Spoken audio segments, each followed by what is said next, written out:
While some communities are calling 2022 their rebound year, we are calling 2022 the year of continued progress. As challenging as both 20 and 2021 were, given the economic impact of the global pandemic, we've seen more growth in the city of Logansport than we have in decades. The growth can be seen all over town. Today, I will be highlighting many of the projects in various stages of completion, from ideas to finished products. I will also share some facts and figures throughout the city departments so you can get a glimpse of what has been keeping us so busy. The downtown is more alive than I have ever experienced. This boom is continuing with a new brewery looking to open in the spring of this year. The urban park remains in our plans. Even with pushback from some, we're optimistic this project will become a reality. After 2 long years, the Melbourne Avenue Stormwater Project was finally completed, and it looks amazing. The Little Turtle Waterway Gateway Arch was moved to its new home in front of the depot, which houses the headquarters of Logan's Landing. Our community had the honor of paying homage to the late Paul Ulrich. His restaurant, Amelia's on the River, was one of the hardest hit by the project. Paul rode shotgun in the Batmobile as a mini parade was held to celebrate the reopening of Melbourne Avenue. As a community, we had the solemn duty of welcoming home our fallen Marine, Corporal Humberto Sanchez. Our public safety departments did a wonderful job assisting in the celebration of a great life lost, with the help of our Mount Hope Cemetery staff doing an outstanding job with preparation and facilitation of our heroes' ceremonial burial. Witnessing the community's response and level of support made me feel a great sense of pride in Logansport. The Erie Avenue Restoration Project should begin in the spring of this year. The mall development project is continuing to make progress. The access road has been opened behind Security Federal. The demolition phase is nearly finished on the front portion of the former mall structure. Construction is well underway on the new Hotel Home 2 Suites and hope to open in the fall of 2022. The 18th and Heartland project is full steam ahead and moving quickly. More and more opportunities are coming to make this a prime destination for our community and those surrounding us. With a greater focus on our rivers and trails, the Riverwalk project is nearing the final stages, and we'll keep you posted on its progress. A potential project at the confluence is in the very early stages, but is another project that will help showcase our rivers. Phase 2 of sidewalk grant decision should be coming within the next few months. This would give us 7 miles total of new sidewalk, along with phase 1 that we won last year. The Lexington Village East End housing project is progressing, and we hope to have shovels in the ground by the end of this year, right, Bill? Yeah. Recovery Homes has been busy, creating opportunities for those battling addiction. They opened a home to house men in recovery from substance abuse, and they plan to create a home for women in the near future. This fight is one of the most important missions for our community, and we will continue to support the efforts of those assisting to make this happen. There are lots of exciting things happening with our Parks Department. Jan has done a great job. The McHale Kitchen project at Riverside Park was successfully completed with the renovation including new appliances and a complete gutting and restoration of the facility. A restoration of the old Carousel Pavilion was completed, and it's now called the McCord Pavilion. The first dog park is looking to become more of a reality, and we hope to see more progress throughout this year. There's new playground equipment at Spencer Park, major improvements at Fairview Park, including handicapped accessible features made possible with the help of grant funds from the Community Foundation. Big things in the works for Riverside Park. Current plans include pickleball courts, improved basketball courts, a new fitness park, thank you Logansport Memorial Hospital, added parking, restroom improvements, and more. The pandemic was good to our golf course. Dykeman saw an increase in 2020, then an even bigger increase in play in 2021 with the help of favorable weather. The community was invited to two very special events at Mulehausen Aquatic Center. In July, we held our first dive-in movie. Families were able to enjoy the sand lot while lounging in water and eating popcorn. Thanks for that. Then, after all the swimming for people was done, the last day went to the dogs. Their second Doggy Days of Summer was held. Both events were programs that pool patrons may look forward to once again in 2022. A special thank you to all the staff at the Parks Department who continue to do their part in improving the quality of life for our citizens. Here are some highlights from our police department and Chief Travis Judd. The city's first standalone police station is still a major goal, and we are closer than we have ever been.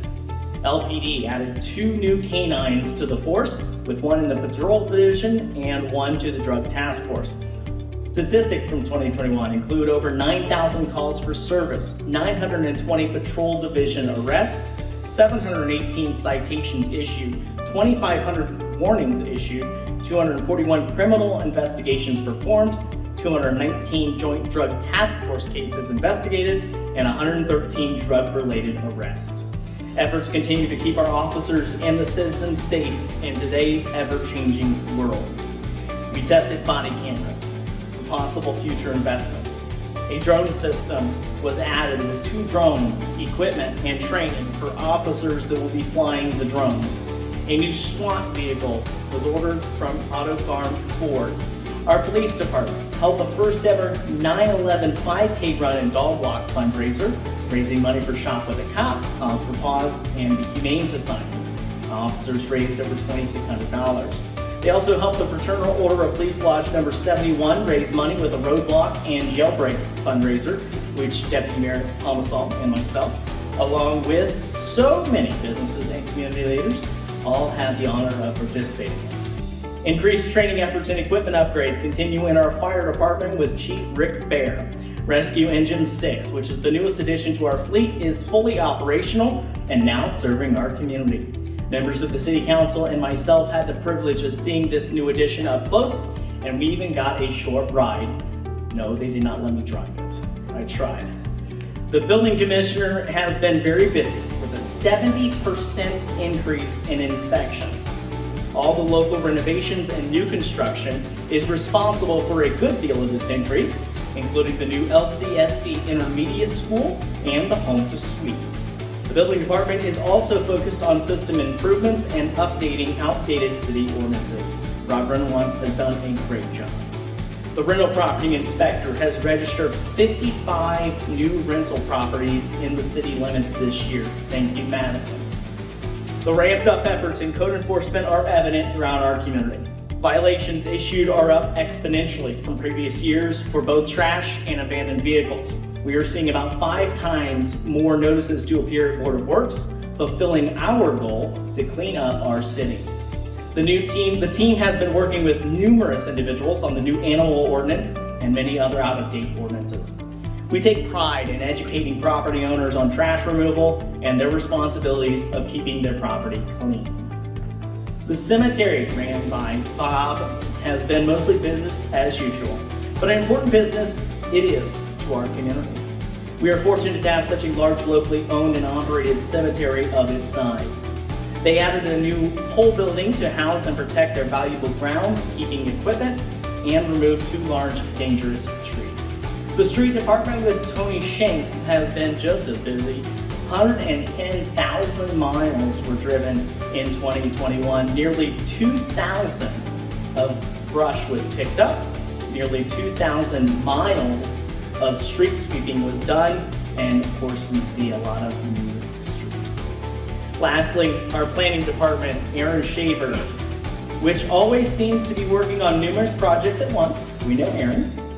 The downtown MSRP project has kept them busy with improvements to 7 building facades, working through some major unforeseen challenges that have been uncovered.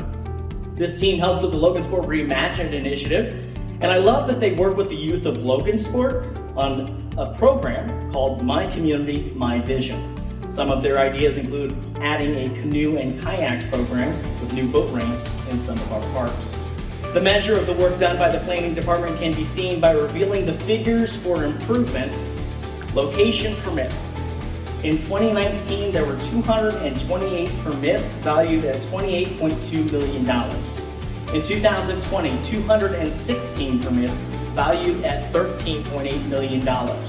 And the staggering numbers for 2021, amid a continued global pandemic, were 315 permits issued for $40.8 million in development.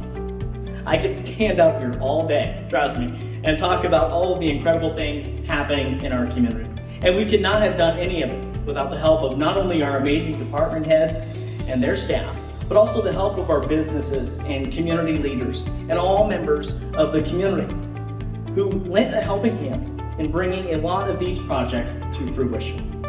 It is a true statement to what happens when you don't ignore opportunities presented and when you're able to look beyond the status quo. Yes, we are all exhausted with hearing about the pandemic. However, while the larger communities saw struggles, our community has continued to prosper. With new businesses popping up everywhere and progress continuing the momentum, we can confidently say we are one of the best communities in the state of Indiana after 2020. We've all worked together and put our differences aside for the betterment of our community. Logansport is in a great position and will continue to work hard for this community as long as the citizens have entrusted these positions in our care. Logansport is not perfect, but it has been and will remain a land of opportunity for those who wish to aspire to that larger calling of innovation and service, no matter your religion, your race, your gender, your political affiliation, or any other metric of division that currently plagues our nation at large. We owe it to the generations of the future to continue doing our best each and every day to leave no stone unturned in making Logansport the best that we could possibly make it.